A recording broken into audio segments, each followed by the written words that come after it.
Okay. So Ben, can you share with us what you're seeing in the Stockholm and Swedish startup community? Sure. I mean, we were a startup 10 years ago, and then it was more hype than reality. Today, you have a lot of people that have experience from those days and that are very skilled entrepreneurs and also investors in startups. So what's happening here in Stockholm in 2014 is spectacular, I think. So how important is it for the newcomers to the telco and mobile industry? How important is it that they understand the telco networks and the way telcos operate? It depends. I mean, some of it is actually being based on that you're not relating to the telco. Much of the startup market that is focused on applications is actually intentionally avoiding to deal with telcos. And I think the telcos has a responsibility there. Mm-hmm. But ultimately, as soon as you're into software, as soon as you're into building systems or products, then you are related. And then I think you have to understand how the telco ecosystem is working to being successful. Well, this morning, we're in one part of Stockholm. Can you maybe compare and contrast the different areas of Stockholm, whether it be Kista or where the game developers are, and maybe share how those areas have evolved over the years? I think, 12 years ago, it was called Mobile Valley, and it was centered around Kista, north of Stockholm, and it was very telecom-centric. Today, the startup market is more centered around the city area, where you have a lot of interesting clusters.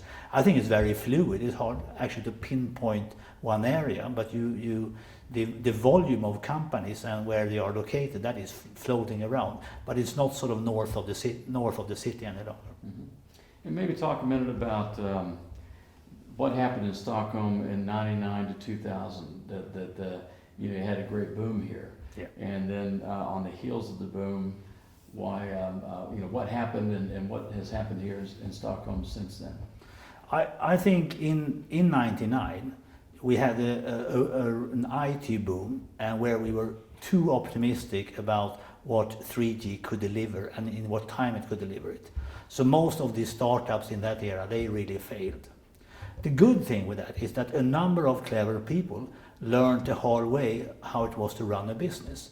So when they later started in the sort of later 2000s, they had a lot of experience, and internet was much more mature and mobile technology is more mature. So you actually can deliver what you dreamt of delivering over mobile networks 12 years ago, you can actually do today, and that's the big difference.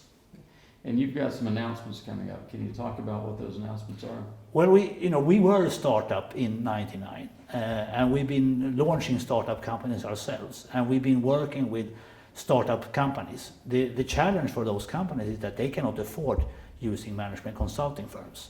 So we have decided to launch a separate business line where we help startup companies to, at a very affordable rate, a very discounted rate, get our strategic advice, to get connected to the investment community we know, to the clients we have, and to get proper strategy advice for their direction. Mm-hmm.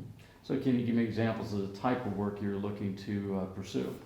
I think we will primarily focus on helping startups to analyze if their business plan is the right one, whether they have targeting the right customers, whether they have the right business model for selling their services or products. So it will be really traditional management consulting, but available at a very affordable rate. I'll stop there. I think that's a good way of stopping. Then let's